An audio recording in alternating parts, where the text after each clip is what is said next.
भूमिका निभाने वाले प्रोफेसर A.K. शर्मा इसकी पूरी जानकारी दे रहे हैं। कोर्ट के आदेशानुसार जब वहाँ पर पहले तो उस स्थल का तोजो विकास इंटरनेशनल के द्वारा एक राडार सर्वेक्षण कराया गया। राडार सर्वेक्षण की रिपोर्ट में यह साफ प्रतीत हुआ कि ज़मीन के नीचे बड़ी बड़ी दीवारें और पिलर बेसेस या स्तंभ के प्रमाण हैं। तो कोर्ट ने फिर भारतीय पुरातत्व सर्वेक्षण को आदेश दिया कि उसी स्थल पे जहाँ पर राडार सर्वे किया गया है उसका उत्खनन किया जाए। उत्खनन करके जो भी प्रमाण सामने आते हैं वो पेश किए जाए। तो उत्खनन करने के बाद जो काफ़ी दिनों तक चला, मंदिर होने के वहाँ एक नहीं 3 स्तर पर 3 मंदिर होने के स्पष्ट प्रमाण मिले। पहला मंदिर जो उत्खनन में प्राप्त हुआ वो एक सर्कुलर शिवा श्राइन या गोलाकार शिव मंदिर था, जो हमको सबसे नीची सतह में मिला। और जो कार्बन 14 डेट होती है, जो जिसका परीक्षण Birbal Sahni institute of palaeobotany Lucknow से कराया गया, उसमें 9वीं शताब्दी का वो मंदिर था। शिव श्राइन के बाद दूसरा जो मंदिर बना, दूसरे मंदिर की दीवार बहुत चौड़ी थी, उसका अब वो चूने से प्लास्टर किया हुआ था और उसके अपना अलग फ्लोर लेवल था। और वो चूने के प्लास्टर बाद के जो दीवारें बनी उसके अंदर से जाता है। इसका प्रमाण है कि बाद का मंदिर बाद में बना। और उस मंदिर के ऊपर वो जब ढह गया तो तीसरा मंदिर बनाया गया। वो तीसरे मंदिर के जो कि 1228 के करीब बना, उस तीसरे मंदिर की दीवार भी पहले मंदिर के ऊपर ही बनाई गई, क्योंकि कोई नया नींव नहीं खोदी गई, नया फाउंडेशन नहीं खोदा, क्योंकि पहले मंदिर की नींव इतनी पक्की थी कि ज़रूरत नहीं थी। और उस पहले मंदिर के जो मलबे थे गिरे थे, उसमें से कुछ जो मंदिर के स्ट्रक्चर के टुकड़े थे वो दूसरे मंदिर की दीवारों में फंसे हुए हमको दिखाई देते हैं। तो ये पुरातात्विक प्रमाण है। और फिर जब तीसरा मंदिर बना वो भी उसी की दीवार के ऊपर बनाया गया और उसके प्रमाण हमको आखिरी मिलते। उसका अपना फ्लोर लेवल है, तो 1 2 3 फ्लोर लेवल हो गए। और फिर उसमें हम सबसे पहले हमको पूर्व दिशा की ओर दिखाई देता है कि गरुड़ ध्वज, क्योंकि ये विष्णु मंदिर था तो विष्णु मंदिर में गरुड़ ध्वज होना अनिवार्य है। तो गरुड़ ध्वज के लिए जो खाई खोदी जाती है, गड्ढा, वो गड्ढा मिला है खुदाई में। और गरुड़ ध्वज भी पहले मिल चुका है, जो कि अभी फैजाबाद संग्रहालय में जो कहते हैं एक ही पत्थर का बना हुआ रखा हुआ है। उसके बाद फिर अर्धमंडप है। तो अर्धमंडप में जो 4 पिलर हैं, 4 स्तंभ हैं, उनकी दूरियां एक दूसरे से बराबर हैं, अर्धमंडप। फिर उसके बाद फिर आता है गर्भगृह। गर्भगृह में तो अभी श्री रामलला बैठे हुए हैं, वही गर्भ है, उसकी खुदाई नहीं हुई, लेकिन तो उसके दोनों तरफ हमको 50 स्तंभों के प्रमाण मिले हैं। तो स्तंभों के टूटे टूटे टुकड़े या उसके स्तंभों का पिलर बेस जो है, आधार जो है, वो ज्यों का त्यों मिला है। कुछ में पत्थर ज्यों के तो लगे हैं। और पिलर बेस को वहाँ बहुत मजबूत बनाने के लिए चारों तरफ आर्थोस्टेट, जिसको अंग्रेजी में कहते हैं, चारों तरफ खड़े पत्थर लगाए गए हैं। और 50 पिलर बेस मिले हैं और उनकी दूरी समानांतर है, एक से बिल्कुल बराबर में। वो प्रमाण देता है कि यहाँ पर मंडप था। तो ये रचना जो होती है सिर्फ मंदिरों में ही होती है, वो भी उत्तर भारत के मंदिरों में। कि पहले ये है गरुड़ ध्वज है, अर्धमंडप है, अंतराल है, फिर गर्भगृह है और दोनों तरफ फिर महामंडप है, मंडप। ये प्रमाण हमको स्पष्ट है, हमको वहाँ पुरातत्व खनन में मिले हैं। मस्जिद में कोई मूर्ति कला नहीं होती है, पेड़ पौधे की आकृतियाँ होती हैं, लेकिन जानवर या मनुष्य की कोई आकृति। लेकिन यहाँ पर हमको खुदाई में जो प्रमाण मिले हैं उसमें बहुत से प्रचुर मात्रा में पकाई हुई मिट्टियों के खिलौने, देवी देवताओं की मूर्तियाँ मिली हैं, और जो मस्जिद में नहीं होती हैं।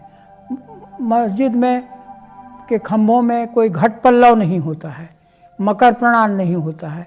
तो ये सब चीज़ें प्रमाणित करती हैं कि वहाँ पर मंदिर था, जिसको गिराने के बाद या जिसका मलबा मस्जिद में की दीवारों में इस्तेमाल किया गया है। ये सब चीज़ें हमको मस्जिद की दीवार से मिली हैं, जो दीवारें मस्जिद ढहाए जाने के बाद भी खड़ी हुई थी, बाकी बची थी।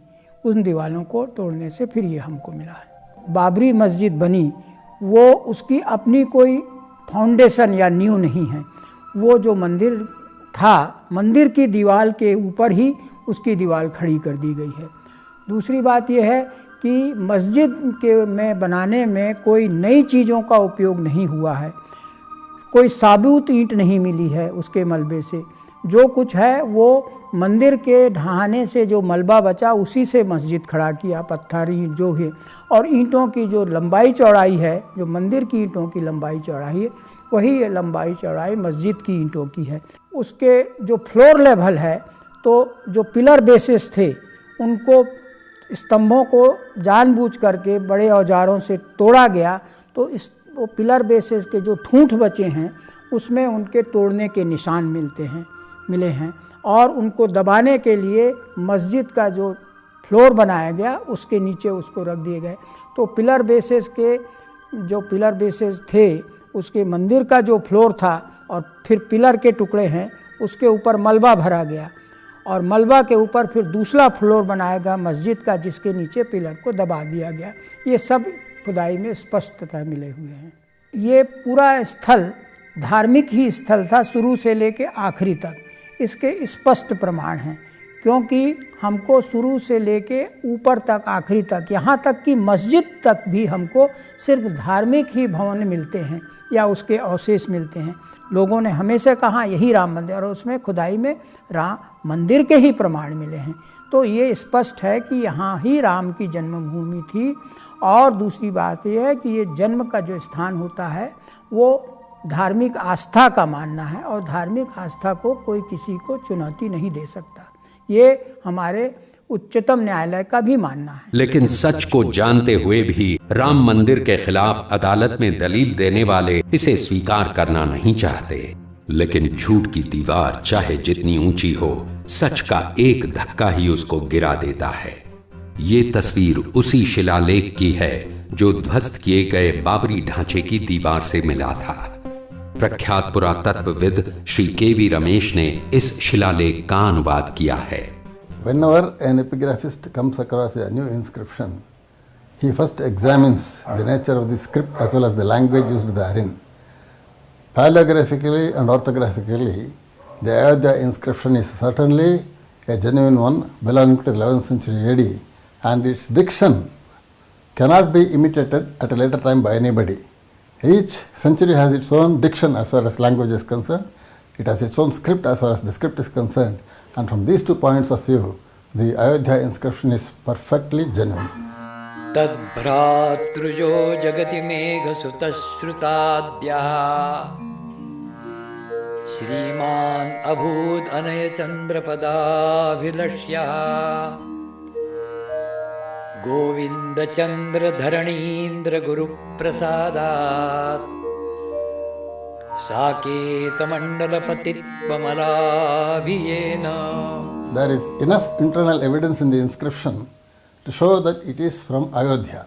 We have the mention of Saketa Mandala, we have the mention of Ayodhya also, and the construction of the Vishnu Hari temple is the most important point in the inscription during the time of Govinda Chandra, the Gahadawala king. Dr. T.P. Verma of Benares had sent me some time back a Xerox copy of Ayodhya Mahatmya, which says very clearly that there were 9 Vishnu Hari temples in Ayodhya. As a matter of fact, now only 8 Vishnu Hari temples can be seen in Ayodhya.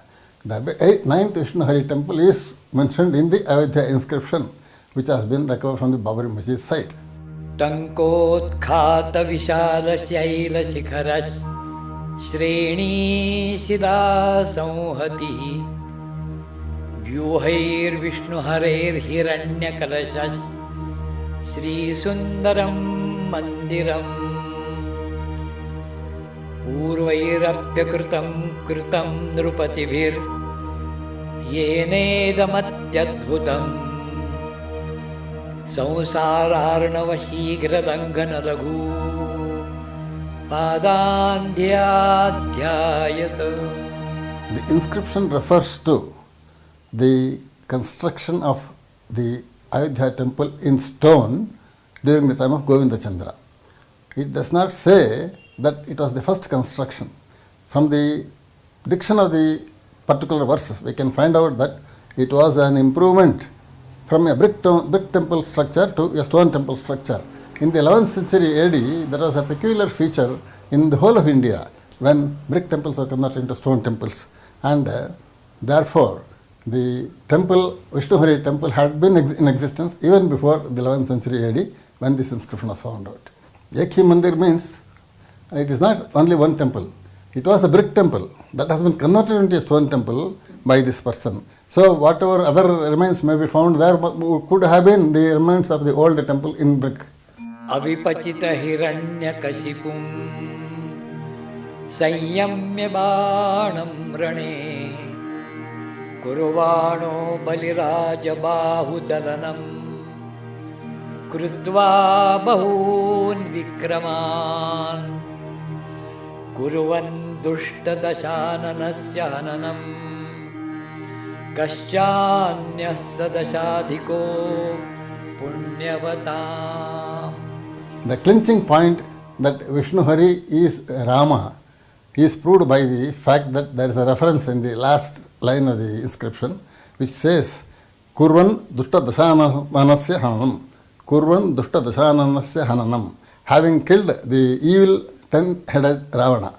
So that is nothing, nobody else other than Rama himself. अदालत के आदेश से हुए इस उत्खनन कार्य ने संदेह के सभी सवाल गिरा दिए, ठीक उसी प्रकार जैसे बाबरी ढांचा धराशायी हुआ था।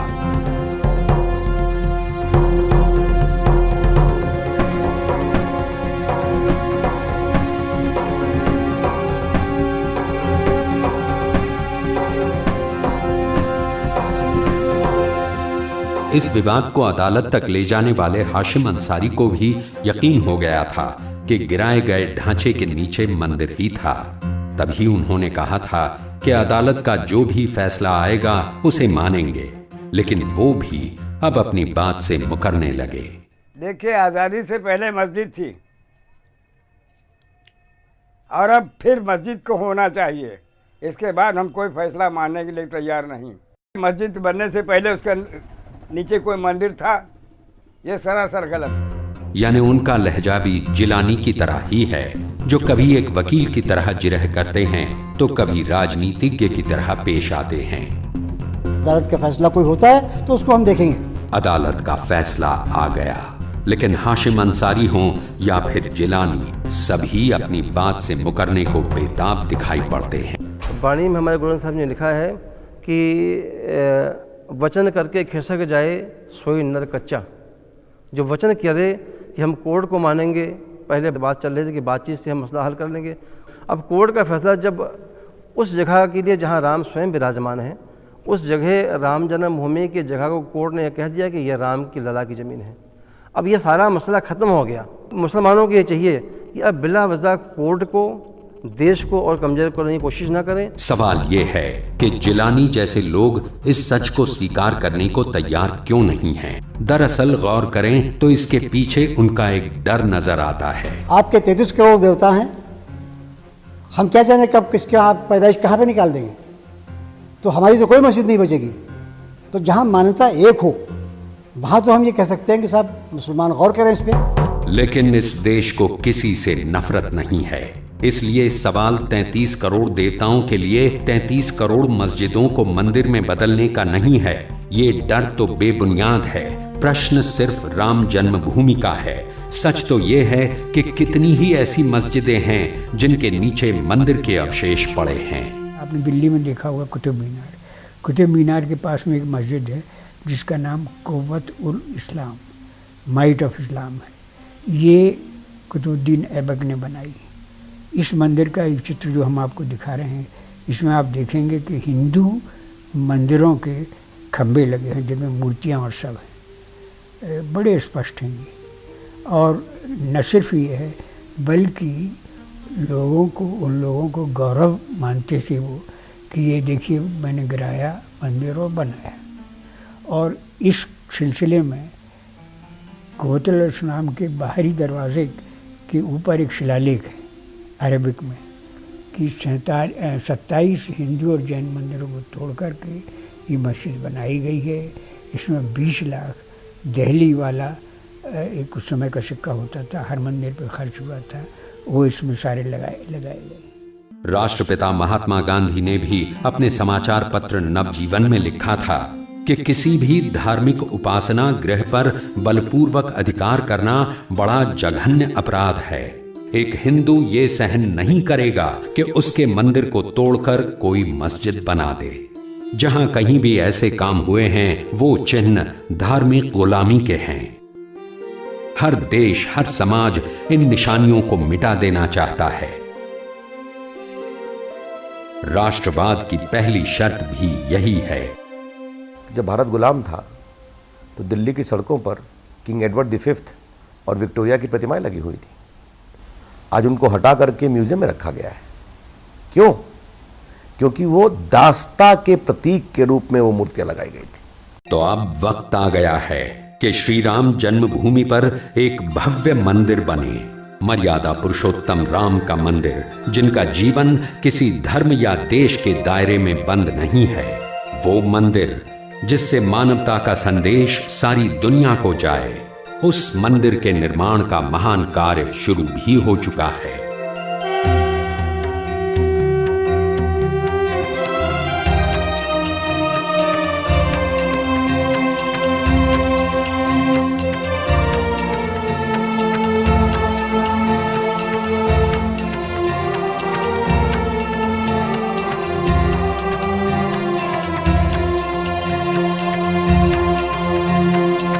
राम भक्तों द्वारा देश और दुनिया से भेजी गई ईंटें इस मंदिर की नींव बनने को बेताब हैं।